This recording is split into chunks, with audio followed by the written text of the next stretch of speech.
pays to listen. Now, back to Aaron and Mayumi Muller on the Lifestyle Business Owner Show. Hello, this is Aaron Muller. When it comes to success in life and business, it matters who you take advice from. And that's why I want you to know about my extraordinary wife and co-host, Mayumi Muller. Mayumi is the quintessential cosmopolitan success story. Born in Japan and raised in the United States, Mayumi's Japanese and African American heritage has helped her learn how to connect with people from highly diverse cultures and backgrounds. Following her coursework at the University of Washington, Mayumi pursued a career in modeling, working professionally in major metropolitan areas throughout the United States and Europe. During this time, Mayumi cultivated an elegance, charm, and winning attitude that crowned her Mrs. Washington State in 1995 and landed her less than 5 places away from achieving Mrs. America. Since that time, Mayumi has raised 5 amazing children while attaining to the highest levels of success in every field she's entered. A President's Award-winning real estate agent for John L. Scott for 10 years, the top sales rep of a Fortune 500 company, owner of 8 multi-million-dollar businesses, and the world's #1 trainer in self-running business ownership. Learn the secrets to success in life and business from this amazing woman at the Lifestyle Business Owner Academy website, lboacademy.com. That's lboacademy.com. Why build a business when you can build a lifestyle? Oh, well, thank you, Aaron. Now let's go into our LBO segment. Sounds good. And that good. stands for Lifestyle Business Owner. This is where we talk about how to buy a business, grow your profits, and make it run without you. You know, who wouldn't want to do that? Yeah. Right? Well, I know that We're that's doing what we're it. doing. That's We're what we doing wrote it. the book on, Yep. called The Lifestyle Business Owner. Available for digital download now. It is on Amazon. the number and one. Barnes & Noble. #1 bestseller, #1 best international seller as well. This Yeah. book is phenomenal. It's already doing good. It's taken off. And then we got the book actually launches the actual book on April 24th. So Yes, you can get a live very physical excited copy about of that. it. So, honey, let's talk about becoming a background leader and understanding the difference between the different power dynamics in leadership. Absolutely. This is really important. Yeah, this is very important. First one is authority power. And you got to understand authority power is like that commander style, like the big boss, laying down the rules and that is using their authority to get things done. And there's a place for that in business. It's a very common, role that a lot of business owners feel like that's what they need to take is that commander style role. And not saying that you shouldn't do it, but we're saying that it's something that you have to really look at, and there's good and bad with using it and using it with certain types of employees or certain types of situations. So, there always needs to be a commander there at some point to be able to answer the questions. It's not just something that, you want to throw around too much, right? I mean, I don't know how you respond to that style, but, I know like personally, I wouldn't want somebody, like the military style. And I used to be more like that back in the day when I was younger and everything. When I first started out as a small business, I was more of that commander style ownership, I would leadership. say I agree with you. I don't work well with the commander style leader. I think that, there's a balance, like you said, I mean, there are some commander style leadership situations that I might be more inclined to listening to. But sometimes when somebody's just telling me and grinding into me what I need to do, I just shut out. I mean, I think that's what a lot of employees do, right? I mean, I think the commander style is when it's needed. Like if somebody's maybe questioning what to do next, they might need that leader to come in and say, you know what, you need to do this. And and they, even if you question it a little bit, you just go with it because you're like, okay, you know what, they probably know better. They're in this game longer than me. They understand everything that's going on. So in that situation, it actually might be a really effective leadership tool. Definitely situational. Yeah. And then the second power dynamic is a Jinda Power. Basically what that is you're looking at somebody is technically in charge, but they may not be making all the decisions on everything, right? So they might not be enforcing things. So they might need someone else to enforce their agenda, right? Right. And so agenda power can be very effective if it's utilized correctly and you know how to identify the people in your company Mm-hmm. that can help you get things done, right? Right. So, like, you want to give an example, Aaron, about that? Well, like a good example, maybe just on a personal note, you know, Mm-hmm. like let's say you have a teenage daughter, and you obviously have the authority power over that daughter, you know, but Right. how are they going to react when you're putting down the laws Yep. and telling them what they can and cannot do? They're usually going to be defiant, right? And you can use your authority, you can take things away from your daughter and make them do this, but is it totally effective? Is it something that's going to give you the ultimate results that you're going for? Maybe they're going to be more deceitful once you start doing Right. that. So maybe another good approach would be to find your daughter's best friend or the Right. boyfriend and get them to help you have your daughter see the light. Right. Right. So that's a situation like an agenda That's a power great, that really great works. example, and we utilize that Yeah, I mean- agenda with our kids. You know, we will. You know, I think sometimes when you're trying to manage employees or kids, you know, you just, you know, you want them to go in a certain direction, but sometimes, like with this, you can't influence. It doesn't matter what you say. It's funny what our kids listen to from other people, and we Yes. say the exact Yeah, they don't want to same hear thing. it. They don't want to hear it from us. I They mean, don't want to hear it. So we have. But the employees are the same way. Employees with that, are the you know? same like a lot way. of times. So maybe you get like you know, different levels of employees that you Right. have that, you know, are maybe not cooperating in the way you want things done. And so you might go to somebody in the company that they truly respect and you can Right. tell that they really look up to.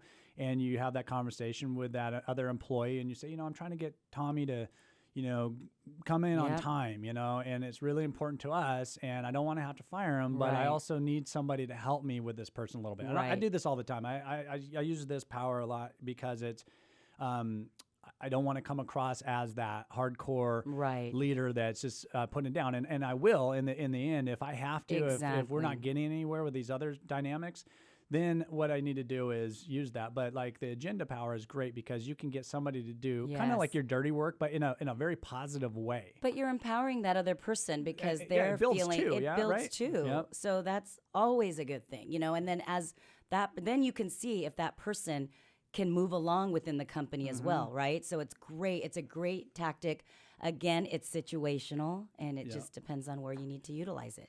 Exactly. And so then the third power dynamic that I feel is probably the most powerful is culture power. Mm-hmm. This is where you've set up a culture in your company, good or bad, whatever that might be, but everybody goes along with this culture. And so let's just say in your company, it's like an unwritten rule, right? That everybody works on the weekend. Even though it's a Monday through Friday job, but everybody works on the weekend because they need to get projects done. And everyone comes in, you know, everyone's Or going they're just in. working, you know, from home or whatever. That's a culture that you've developed, and it's kind of this unwritten rule where people are frowned upon if they don't do it, but they're not necessarily told you have to do it, right? Right. And so you can create really positive cultures, or you can create really negative cultures. And so it's just a matter of really, you know, identifying, you know, how each person works in the company, right? Right. And where the cultures will actually be beneficial. Right, to each other. exactly. I mean, you don't want to have the employee feeling, you know, poo-pooed on because they didn't put in work on a Saturday when they actually were efficient and had gotten their work done. So that culture might not be a good environment for a lot of people. Yeah, and that culture is so powerful just for the fact that everybody's really trying to, you know, fit in. Yes, Right? And, yes. And as a society, we always want to try to fit in We do. situations.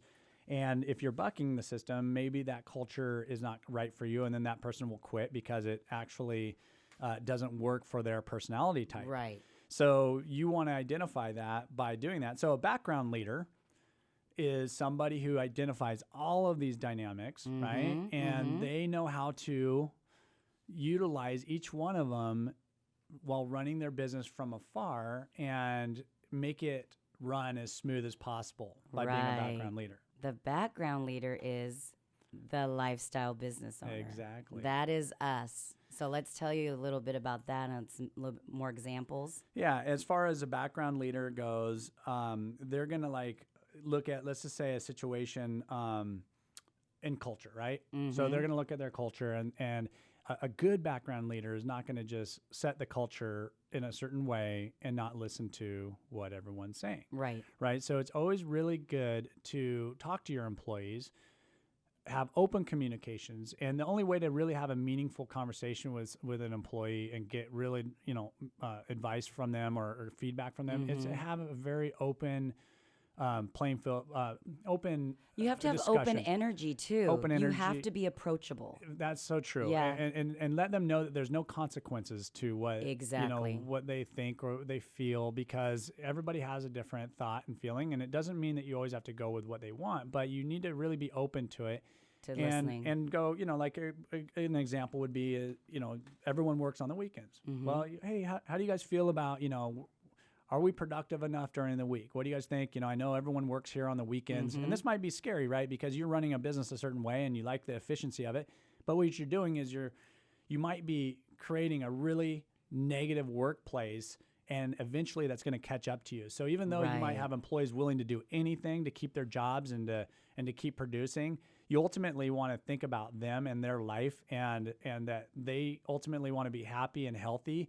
So that's what's going to create total happiness, right? And so we have an employee that I'm very, very liberal with this person, because I want to make sure he's happy. Right. I want to make sure that he has whatever he wants to be happy, and he produces for me. Exactly. That's the key. He produces when he's there. Yeah. And so you want that's all you want as a business owner. You want people to produce for you and get you to whatever point that you're trying to get to as a business owner. And so when you open up those communications with your employees, what you're going to do is you're going to actually start learning things. You're going to learn that, oh, well, you know what? I don't mind working the weekends. I just hate getting up at 5 a.m. to come in every day, and if I could just come in a little later, I don't mind working the weekends, right? Absolutely. So that person, that's cool, right?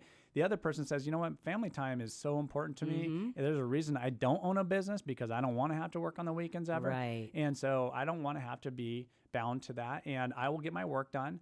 But that's right. No, you want to be a background leader is the leader for being the lifestyle business owner. So you guys stay tuned for our next segment. It's the Ask Aaron, not Ask Mayumi, because he was gone last week. Business people, this is where business people write into us from all around the world and ask questions about the street smarts of small business. If you've missed any of our show today or would like to listen to any of our previous shows, go to lboradio.com. You can also follow us on The Lifestyle Business Owner on Facebook and Instagram, and you can listen to lboradio.com. Time for a quick break, but we'll have more of the Lifestyle Business Owner Show right after this, here on Business Radio 1300 KKOL. Log on to lboradio.com while you listen to the Lifestyle Business Owner Show.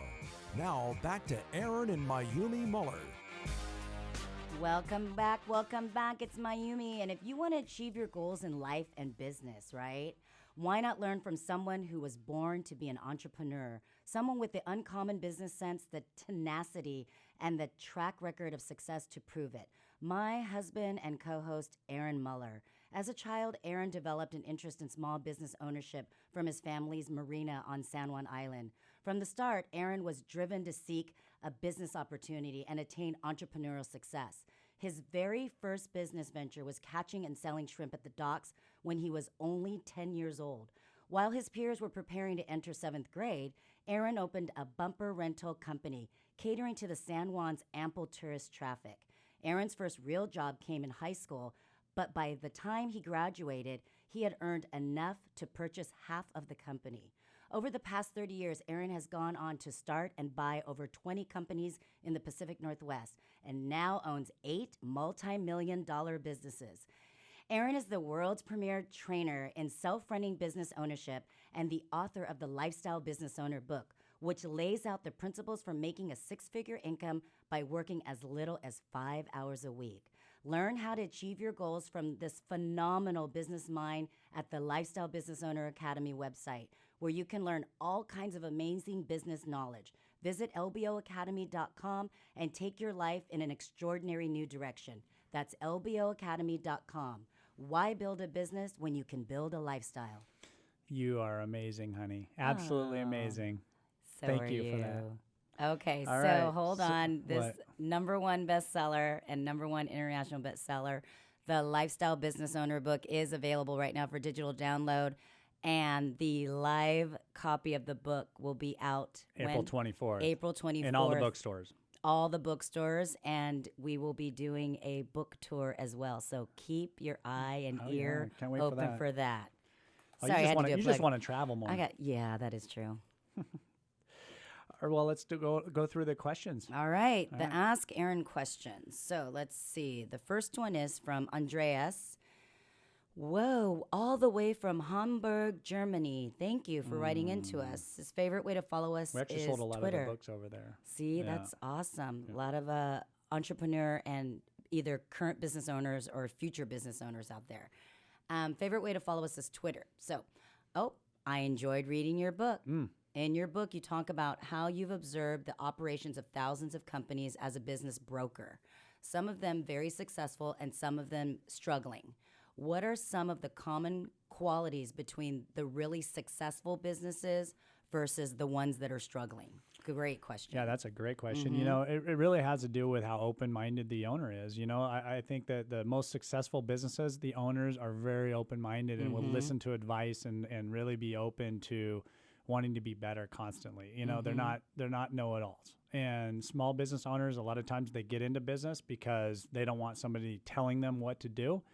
But the best business owners will listen and then, again, be great leaders in their businesses to attract the best employees and then be open to new ideas of building that business. Absolutely. Yeah. And, you know, just watching Aaron with our businesses and our employees, I have to say that, you know, that's where he strives and is very successful because of the fact that, you know, Aaron is very approachable. And the reason why I fell in love with him is, you know, he's confident but not cocky. And I think there's, you know, he checks his ego because he wants what's best for our employees and the company. So it's, you know, he practices what he preaches. So great question, Andreas. Thank you so much. Second question is from Julia, and she's from Stockholm, Sweden. Hello, Julia. Favorite way to follow us is Facebook. So the question is, what are the most important What are the most important principles business owners should remember when it comes to marketing? It's a great question. Yeah, these are good. You know, as far as marketing goes, I think it's all about being repetitive, right? And knowing that you're not going to get results based off of one shot deal. And the best marketers are consistent. Doesn't matter if you're doing direct marketing, social media marketing, anything else. You want to be different seen platforms. All different platforms, keeping it out there constantly. And that's probably the number one thing you can do as a business person, whether it's even hiring a salesperson and be constantly in people's face, but just being out there constantly. Right. And I know that's what we do, you know, it depending on the time of the year, but every year for one of our companies, for our pressure wash company, you know, we do that. It's really important to market, find the best marketing vehicle for your business and be consistent with it. So that's a great question. So the next question is from Betsy in St. Louis, Missouri. Favorite way to follow us is YouTube. Her question is, I am in the process of hiring someone who will work at the front counter and interface with our customers. I think it's important to have my customers I think it's important to my customers that my employee doesn't have a foreign accent. Oh, like Robin. A British accent. Will I get in trouble for discrimination if I choose not to hire someone due to their accent? Well, the official answer is yes. But obviously you can hire whoever you want. Yeah, absolutely. You know, you just can't have that as your criteria. You can't advertise that as I don't want anyone with accents. You can't tell somebody that I'm not hiring you because of your accent. But, you know, obviously you can make choices privately, whatever you want to do. Right. It's just like if you're going to hire any position, right? If we're going to hire a bookkeeper, we have certain criteria that they need to meet. And so But don't prejudge too much. Don't prejudge. But you know what? The accent might not be as bad as you think. Exactly. Right? So just in everything that we're doing. When we're hiring anybody, we never prejudge them. We don't. We look at their qualifications, and we always make sure we hire based off qualifications and what we need, and what we need for that position. Our criteria has to be, they have to meet the criteria that we have for that position. Yep. So that's a great question. And thank you so much. Just don't get yourself in trouble. Yeah, you don't want to get in trouble. So the next question is from Steven from Portland, Oregon, our neighbor. Favorite way to follow us is Facebook. So his question to us is, I've heard you talk about how most people don't become lifestyle business owners because they don't believe in what they can do or that they can do it. So does confidence come first or does ability come first? That's the first question, okay? The second one is, if I've never owned a successful business before, how can I be confident about it? And then there's a third part. Jeez. I feel like I am lying to myself if I act confident about something I've never done before. Steven, you need to get some counseling first. Yeah. Just kidding.